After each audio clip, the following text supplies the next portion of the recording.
Officially, President Donald Trump's rally in Pennsylvania was intended to boost Republican Lou Barletta's long-shot Senate campaign.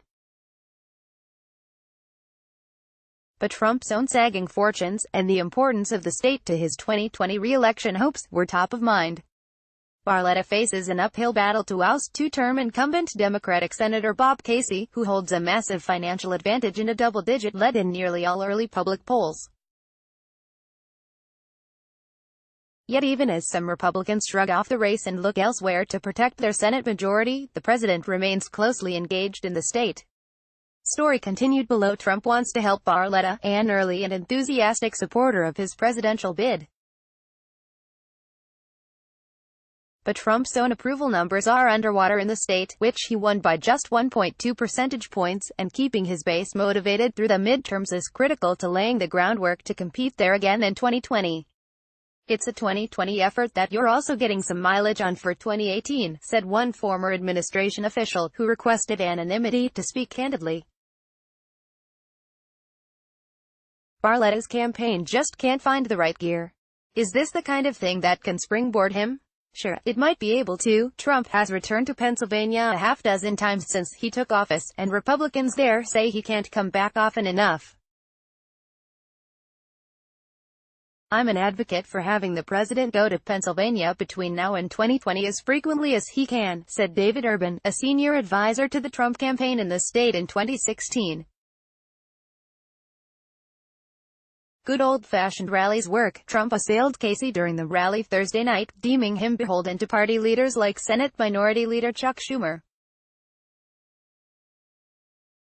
Echoing his repeated attacks on Democrats, the president said Casey is weak on immigration, did not support Justice Neil Gorsuch and isn't supporting his current Supreme Court pick Brett Kavanaugh, and was opposed to the GOP tax plan.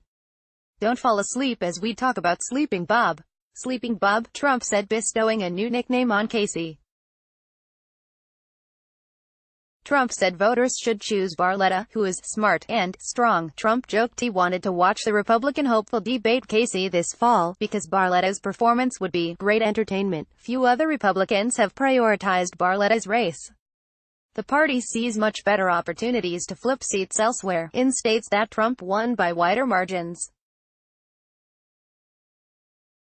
Majority Leader Mitch McConnell didn't name Pennsylvania among the states he believes will determine control of the Senate, and a super PAC aligned with the leader hasn't spent on or booked any TV advertising there. By signing up, you agree to receive email newsletters or alerts from Politico. You can unsubscribe at any time. Rather than assisting Barletta, Americans for Prosperity, the flagship group of the Koch brothers' political network, ran digital ads earlier this year criticizing him. In a different environment, maybe the race would be a little bit more competitive, one Republican strategist said.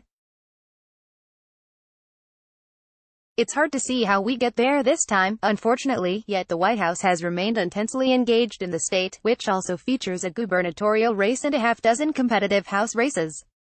Trump's first trip on Air Force One was to Philadelphia, and he rallied in Harrisburg to mark his first 100 days in office. He visited twice earlier this year to boost the Republican ahead of a special House election, though Democrats ultimately won the seat. Thursday marks his first rally specifically for Barletta, and Vice President Pence was in Philadelphia last month to campaign and raise money for the congressman. Trump endorsed Barletta and cut a robocall for him ahead of the May primary, even though he was heavily favored to win against a little-known state lawmaker. Looking forward to being in the great state of Pennsylvania where we had a tremendous victory in the election, Trump tweeted Thursday afternoon. We'll be campaigning hard for an original supporter, Lou Barletta, to replace a weak and ineffective Senator, Bob Casey. Lou is tough and smart, loves PA and our country, Barletta said in an interview that he and Trump spoke after the May primary, and the president said he wanted to hold a rally for him. Some in Barletta's campaign wanted the rally in western Pennsylvania, a part of the state where he needs big vote margins, but his low name ID is an issue. Trump wanted to do it in Wilkes-Barre, in the same arena he visited a month before Election Day, 2016. Everyone thought it would be a good idea for a presidential visit out in Western PA to help with building that name ID in a part of the state where I'm not as well known as the eastern part of the state, Barletta said. But I think this is going to turn out very good. There's a lot of excitement back home.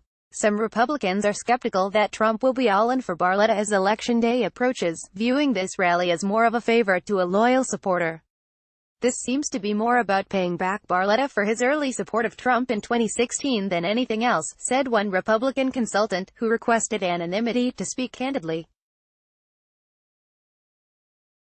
The White House really believes this race is competitive. You will see the president there in October, but Republicans in the state say Barletta will need Trump there often in the next 3 months.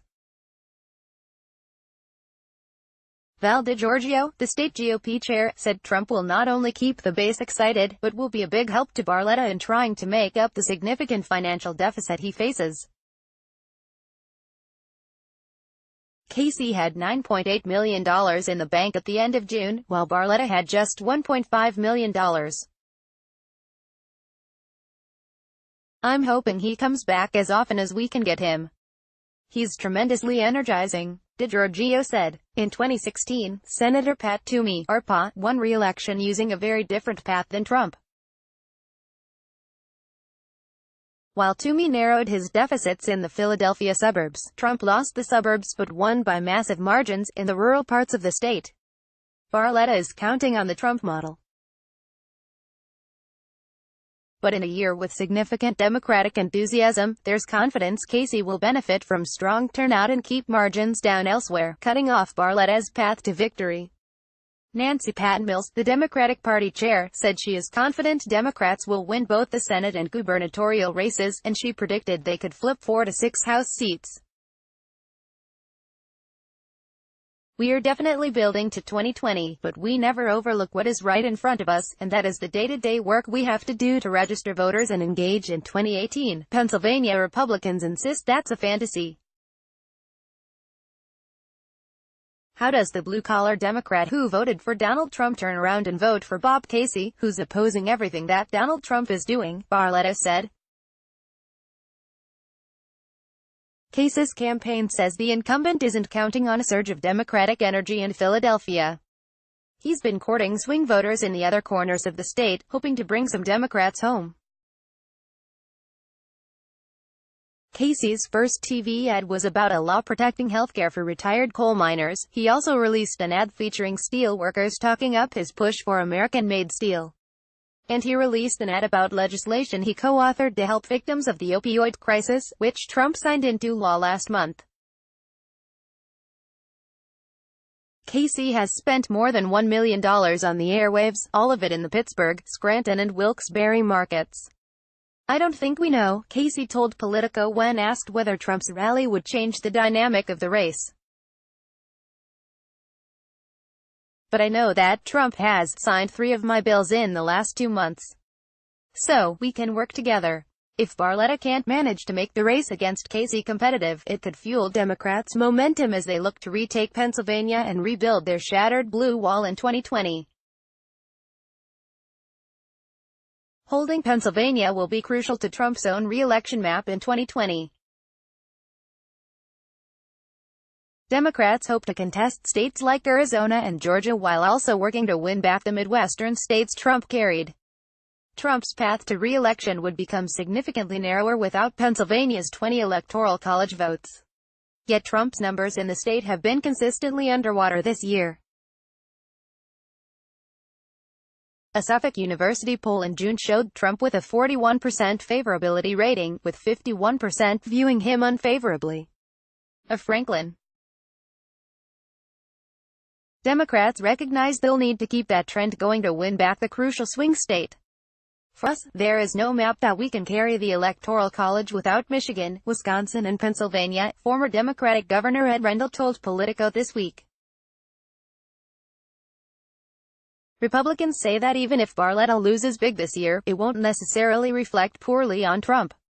I don't think any loss or win this cycle necessarily represents on the president's capacity in 2020, said Tommy Knepper, a veteran of Trump's 2016 campaign in the state. He's his own political animal. Burgess Everett, Alex Eisenstadt and Brent D. Griffiths contributed to this report.